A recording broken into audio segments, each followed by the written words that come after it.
శ్రీమద్ భగవద్గీత ప్రథమోధ్యాయము అర్జున విషాదయోగము 32వ శ్లోకము. అర్జున ఉవాచ నకాంక్షే విజయం కృష్ణ నచ రాజ్యం సుఖాని చ కిం నో రాజ్యేన గోవింద కిం భోగైర్జీవితేన వా.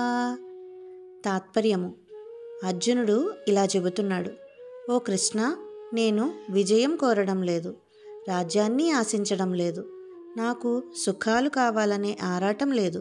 హే గోవింద, రాజ్యము వలన కానీ భోగాల వలన కానీ నాకు ప్రయోజనం ఏమిటి? I desire neither victory, O Krishna, nor pleasures, nor kingdoms. Of what avail is a dominion to us, or pleasures, or even life? జై శ్రీకృష్ణ.